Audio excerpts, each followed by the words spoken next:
Hi, it's Diana Marchand from dianamarchand.com, and welcome to this video. What I want to do this video about is hot flashes.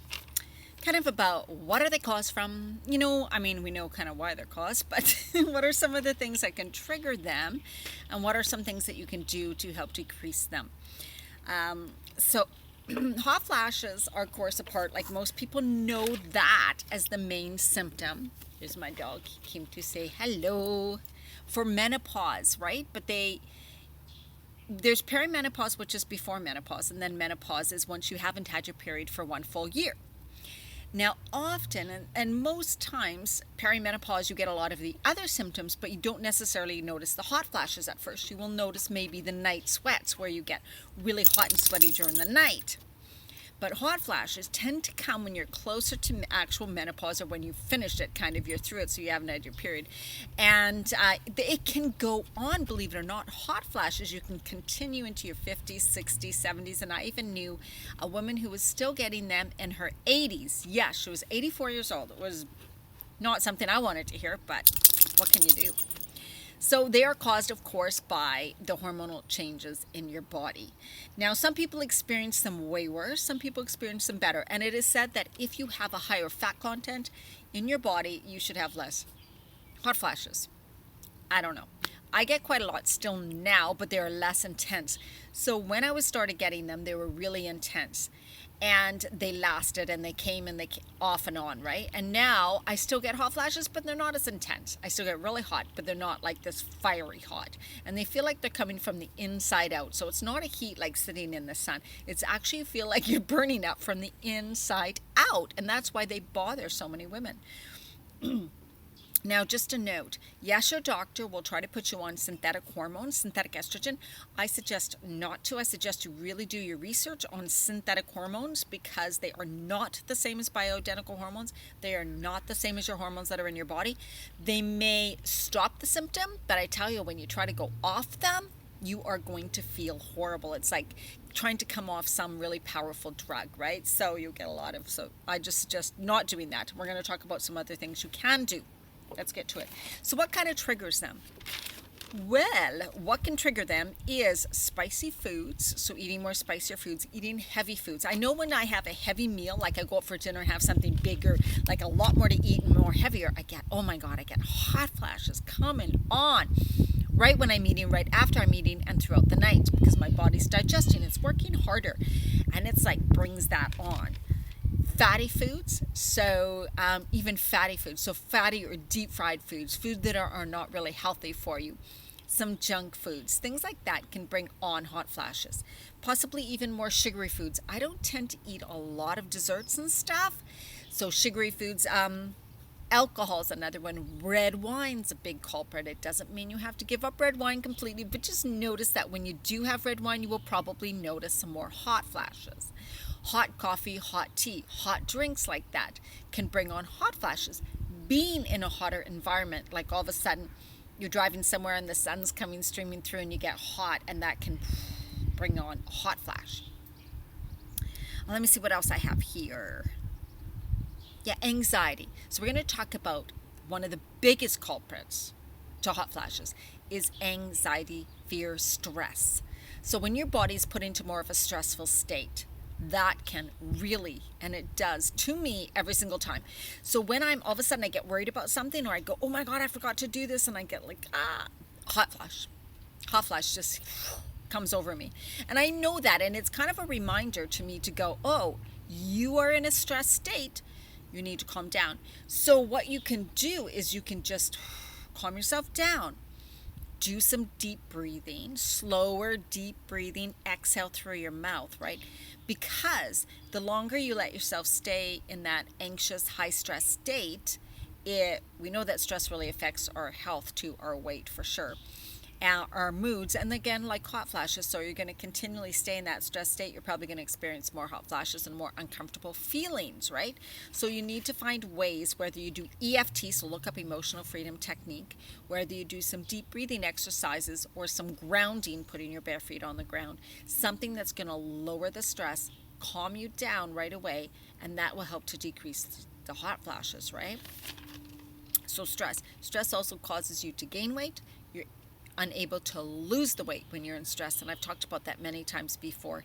So stress is something you need to get under control, and especially if you're like that type A person who's like, I got so much to do, I'm really successful or whatever, and you're moving around, you're moving fast, you do a lot, you're very busy, and you're used to just being able to do that no problem in your 20s, 30s, even early 40s. I tell you, it's going to change when you hit your mid to late 40s to 50s. All of a sudden, that type of living that you've been doing is going to trigger a whole bunch of symptoms and probably weight gain and not be able to lose it, right? So what can you do? What are some of the things you can do? Well, eating is a big one. And you could say, right, like I was saying at this stage, I eat good, like I eat really healthy. So what's going on? And my digestive system was really bad. I was getting horrible symptoms. I was having acid reflux. I thought I was eating good. But then I really realized I wasn't eating for this phase of life. I was eating things that were bringing on some of the symptoms. Like I can tell you right now, just starches and heavy carbs, absolutely.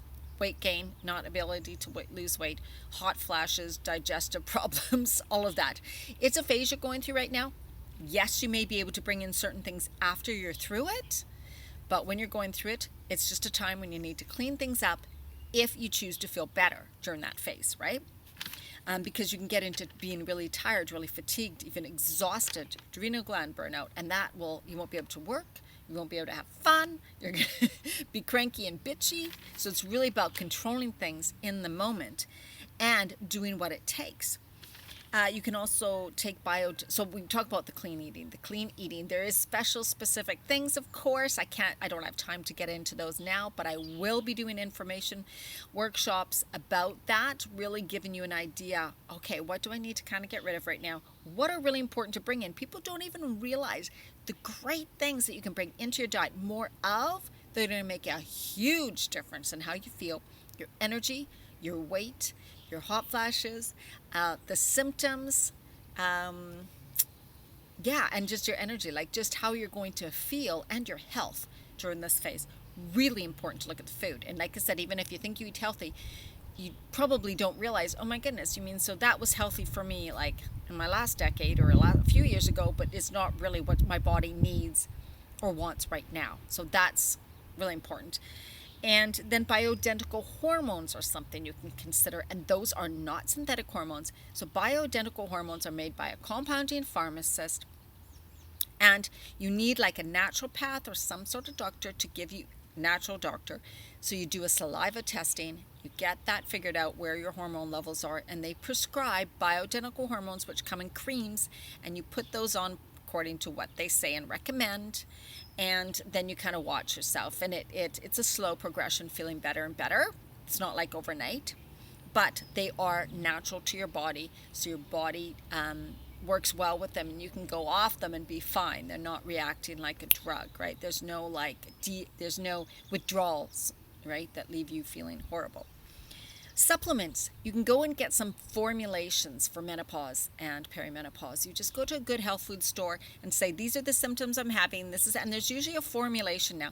You can take one herb, another herb, and have like 25 bottles if you want. But I think what's easiest now is, thank goodness, they have formulations. So you can get 1 or 2 bottles that have a mix of things, and those mixes together are going to help you feel better. Deep breathing, what I talked about, managing the stress in your life is huge. I would say exercise, but not over exercising. Like doing cardio really helps, and doing some deep breathing and relaxation techniques are the 2 most important things. Grounding, again, like I mentioned, barefoot on the ground, in the ocean, on the sand, or just on dirt, on grass, very important. And what else do I have? And not exercising, but not over exercising, because over exercising is actually stress for your body, and at this phase of life your body's going through enough stress, so it sees it as too much stress. I hope that helps. And you know that if you need help, assistance, guidance, accountability, support, because that's really what it's about. You can try to do all this on your own, but I tell you, it's going to be overwhelming, and I know that you're already in this overwhelmed stress state, right? So having someone guide you and kind of say, okay, this is what I suggest to bring in. Here's some great recipes. Here's some things you can try.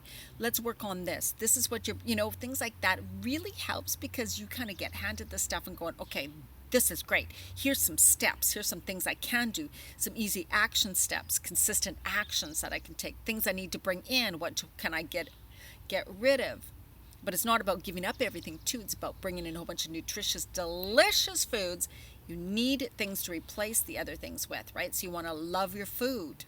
That's going to help you love your life and love eating and being able to stick with it. That's what's going to make the big difference.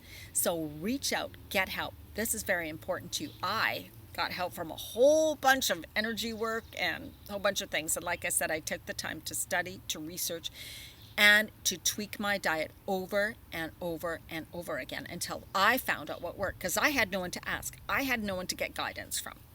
But I'm here for you. So please reach out, Facebook Diana Marchand. You can go to my site, dianamarchand.com. I have 2 programs, a 30-day and an 8-week now, that I am offering to you one-on-one for the same price you would if you were part of a group. So that is absolutely amazing. I highly suggest you do that now, because come September, that offer is not going to be on the table. So take a look at that. And my Facebook community, Women Creating Healthy Lives, where you get, some recipes, suggestions, motivation, tips, inspiration. And it's a community of women who are going through some of the same stuff that you're going through right now. So come and join us. We'd love to have you.